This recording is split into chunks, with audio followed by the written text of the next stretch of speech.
Biglang, nagsimulang yumanig ng matindi ang langit at lupa. Isang gintong lotus na bulaklak ang lumitaw mula sa ilalim ng lupa. Sa pagitan ng langit at lupa, hindi mabilang na spiritual energies ang bumuhos sa katawan ni Xiaoyun na parang baliw. Ito ang Earth Lotus Golden Courses Essence para sa body refinement. Naku po, anong uri ng halimaw ito? Talaga, naintindihan niya ang Chaos Sutra hanggang sa ika-9 na layer sa isang session lang ng enlightenment. Hindi, napigilan ni Fuing na lumuhod at yumuko kay Xiaoyun. Master, sa pagkakataong ito ay nakakita ka talaga ng kayamanan. Marahil ay masasaksihan din natin ang pagsilang ng isang chaos body sa ating buhay. Tinitigan ni Dit Ian si Xiaoyun na may kasiyahan. Kahit noong sinira ko ang naunang record noon, tumagal pa rin ako ng 3 taon upang maintindihan ang ika-9 na layer. Kung hindi siya magtatagumpay, kung gayon, tunay na kahit ang langit ay hindi ito pahihintulutan. Kasabay nito, ang kakaibang kaganapan sa Emperor Peak ay nakaakit ng atensyon ng maraming cultivator sa loob ng Chaos Sacred Land. Nagbubulungan ang mga alagad, "Hoy, ano ang nangyayari sa Divine Child Peak? Divine Child, my bot." Sumukol na ang batang iyan sa pagiging Divine Child. Pinanood ng Holy Master ang rurok ni Dit Ian mula sa malayo at hindi napigilan ang pagbuntong hininga. Gamit ang Earth Vein Golden Lotus Essence upang patatagin ang kanyang katawan, at si Dit Ian ay talagang handang magsayang ng napakaraming pagsisikap upang bumuo ng ganito perpektong pundasyon para sa batang ito. Sulit ba ito? Akala ng Holy Master na gawa ni Dit Ian ang phenomenon dahil si Xiaoyun ay isang ordinaryong mortal pa rin. Hindi lang ang Holy Master, kundi maging ang iba pang mga elders ay ganoon din ang naisip. Haha, sayang lang ang pagsisikap. Ang walang kwentang Divine Child na iyon ay hindi makapag-cultivate ng Chaos Body. Samantala, lumulutang si Xiaoyun sa gitna ng hangin, nababalutan ng gininto ang liwanag. Hindi makapaniwala si Dit Ian sa nakikita niya sa gininto ang aura ni Xiaoyun. Ito ay tanda ng pag-abot sa Ultimate Body Tempering Realm, bulong ni Fuing. Kaya, ang Young Master ay nakabuo na ng perpektong pundasyon. Mukhang hindi na kailangan ang foundation building essence ng aking Panginoon, tango ni Dit Ian. Oo, hindi na kailangan ngayon. Hindi rin pwedeng sayangin. Paano kung kumuha ka ng isang alagad? Sa ganoong paraan, masasamahan nila si Xiaoyun. Tumalon-talon si Fuing sa tuwa. Matagal na siyang gustong kumuha ng alagad. Tutal, isa siyang matandang immortal at laging umaasa na may magmamana ng kanyang pamana matapos siyang mamatay. Kasalukuyan, binuksan ni Xiaoyun ang kanyang mga mata at nakita si Fuing na umaalis. Kaya, nagtatanong siya sa kanyang master, bakit umaalis si Fuing? Ikinakalat ni Dit Ian ang kanyang mga kamay. Bueno, kasalanan mo dahil napakabangis mo. Naabot mo ang ika-9 na antas ng body tempering sa isang araw. Hindi mo naman talaga kailangan ang aking foundation building essence. Dahil sayang lang kung itatapon, hinayaan ko siyang maghanap ng alagad. Tiningnan ni Dit Ian si Xiaoyun na parang napakalaking kayamanan. Ang aking alagad ay nakarating na sa Ultimate Body Tempering Realm, taglay ang lakas ng 10,000 kadis. Ito ay tunay na kayamanan. Hindi napigilan ni Xiaoyun ang matuwa. Kaya, naging superhero lang ako sa isang araw. Ibig bang sabihin ay makakapasok na ako agad sa Shea Refining Realm? Buong tiwala niyang sinabi, maiintindihan ko ang Chaos Sutra sa unang antas sa loob ng mas mababa sa 3 araw. Napangiwi ang bibig ni Dit Ian. Tumagal siya ng 5 taon para mag-cultivate sa ika-10 antas, at gustong tapusin ito ng batang ito sa 3 araw. Ngunit muli, hindi naman ito ganap na hindi kapanipaniwala. Alam na niya kung gaano kabanggas ang alagad na ito. Umiling si Dit Ian. Hindi.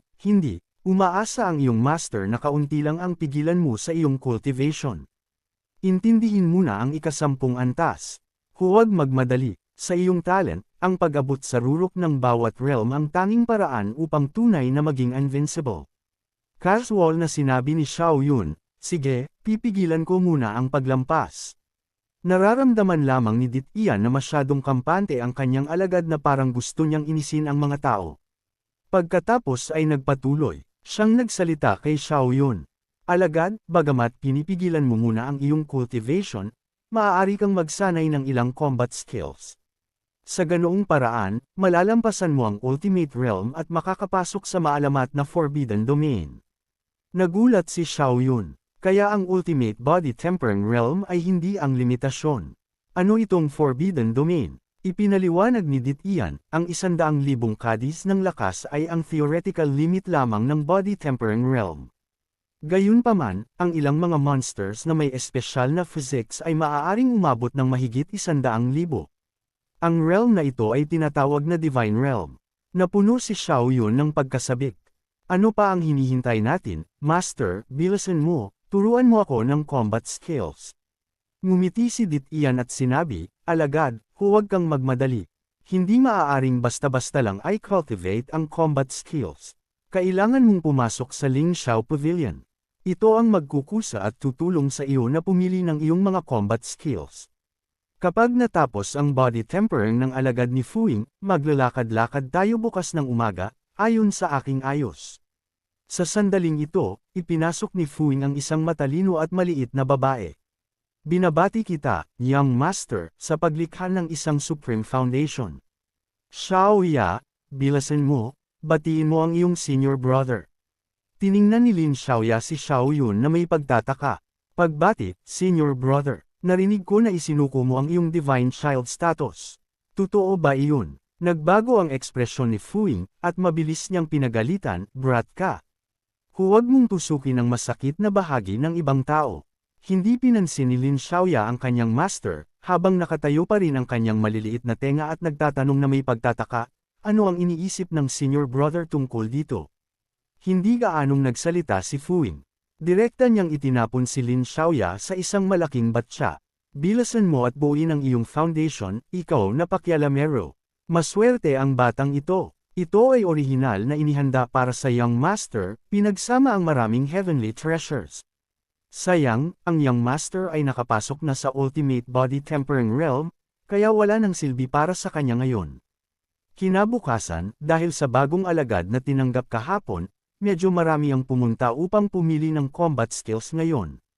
Sa sandaling ito, nagsimulang manukso ang isang grupo ng mga tao. Hindi ba't si Xiaoyun iyon, ang Divine Child?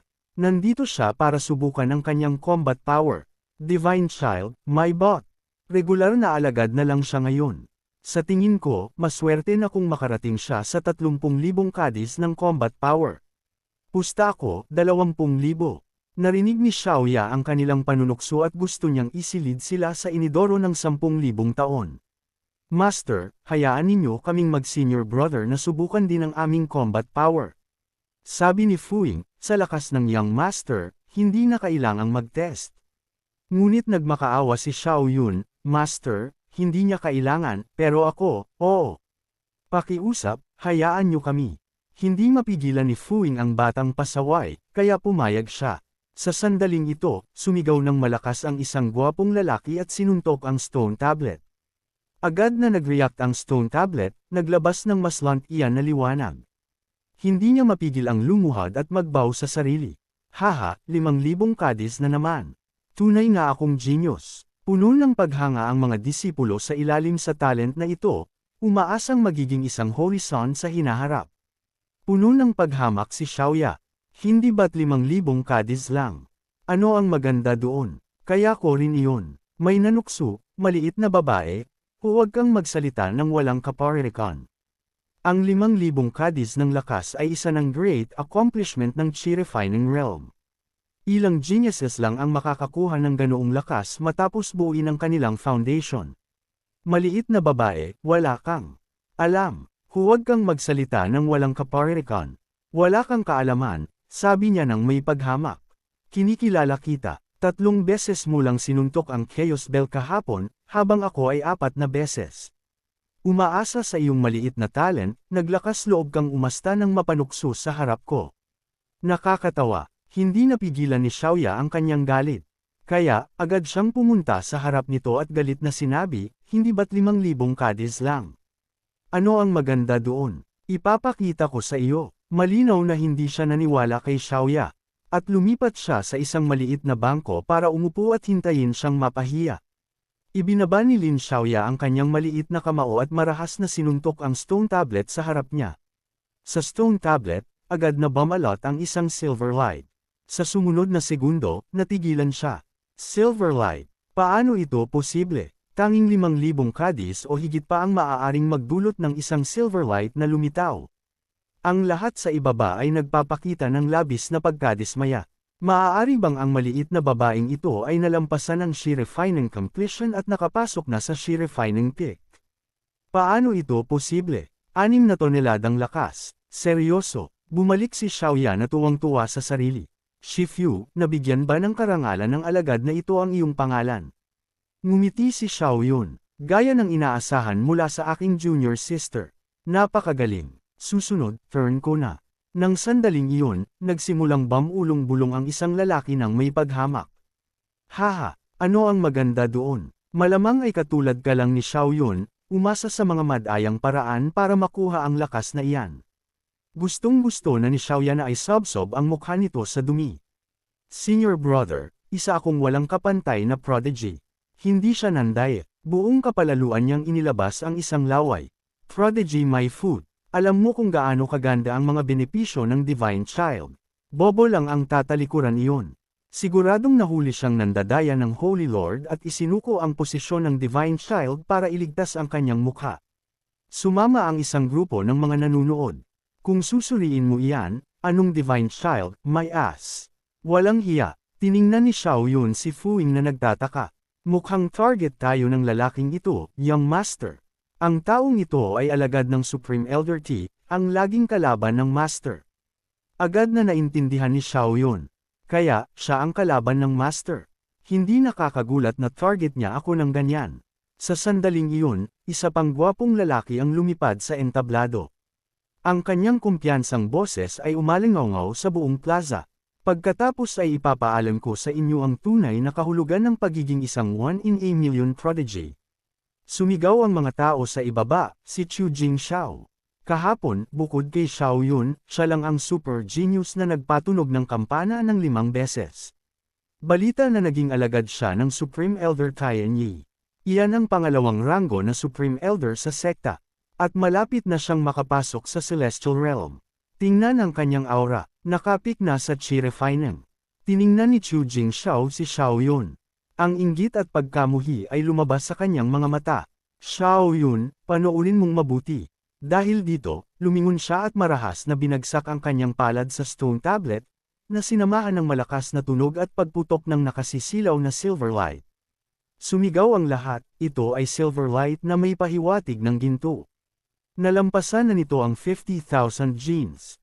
Gaya ng inaasahan, lumitaw ang numerong 70,000 sa stone tablet, at nagyawan ang mga tao sa paligid. Ito ay Chi Refining Perfection na. Ang isang fully leveled Chi Refining Cultivator ay tunay na regalo mula sa langit. Tumayo si Chu Jingxiao sa ilalim ng stone tablet, may pahiwatig ng galit sa kanyang mga mata, ngunit malinaw na matalino siya. Paumanhin sa mahinang pagpapakita, hindi ako makukumpara kay Brother Xiaoyun at sa kanyang siyam na tunog ng kampana. Brother Xiaoyun, pakiusap, magpatuloy ka at hayaan ang lahat na masaksihan ang iyong mga kakayahan. Walang baalang sinabi ni Xiaoyun, dapat maging mapagpakumbaba ang isang lalaki. Si Xiaoya, naiinip, ay gustong makita ang mga pangit na mukha na sampelan. Senior brother, bilasan mo at ipakita sa mga mayayabang na iyan kung ano ang nangyayari. Sa sandaling ito, ang pinakabagong misyon ay biglang lumitaw sa kanyang isipan. Gawing gulat at humanga ang mga nakapaligid na tao. Ang gantimpala ay 3 pagkakataon sa enlightenment. At ang gantimpala ng misyon na ito ay may unlimited scaling. Agad na nasabik si Xiaoyun. Nauubusan na siya ng enlightenments. Inilabas ng system ang misyon. Ang timing ay hindi maaaring maging mas mahusay. Nagpakita siya ng masamang ngiti. Medyo madilim ang misyon na ito, hindi ba? Hindi ba ito pinipilit akong magpakitang gilas ng walang limitasyon? Ang Chaos Scripture ay kinikilala bilang pinakamahirap na cultivation technique. Dapat siguraduhin ni Chu Jingxiao na kahit ang unang palapag ay hindi pa naintindihan sa loob ng isang araw. Natatakot ako na hindi man lang 10,000 kadis ng lakas. Ano ang kinatatakutan mo? Kung natatakot ka, lumuhad ka at tawagin mo akong lolo ng 2 beses. Malamig na tumawa si Xiaoyun. Ano ang dapat katakutin? Natatakot din ako sa iyo. Sunod, kumislap ang kanyang spiritual light. Lumitaw ka na sa harap ng stone tablet. Agad na nakaramdam ng pagkabalisa si Chu Jingxiao. Ngunit sa sandaling ito, sinuntok na ni Xiaoyun ang stone tablet ng marahas. Aray, masakit ang kamay ko. Sinadya ni Xiaoyun na kuskusin ang kanyang kamao, at ang lahat ay bumungisngis sa tawa. Haha, ngunit mabilis silang tumigil sa pagtawa dahil biglang sumabog ang nakasisilaw na golden holy light sa stone tablet. Di nagtagal, isang nakakagulat na numerong 100,000 ang lumitaw dito. Gustong lumabas ang mga eyeballs ng mga tao sa ibaba. Holy crap! Iyan ba ang ultimate golden light? Maaari bang naabot niya ang Chi-refining peak realm sa isang araw? Good heavens! Siya ba ay isang once-in-eternity genius? Ang reinkarnasyon ng isang ancient sage. Like, comment, share, and subscribe naman dyan mga itudo. Maraming salamat po.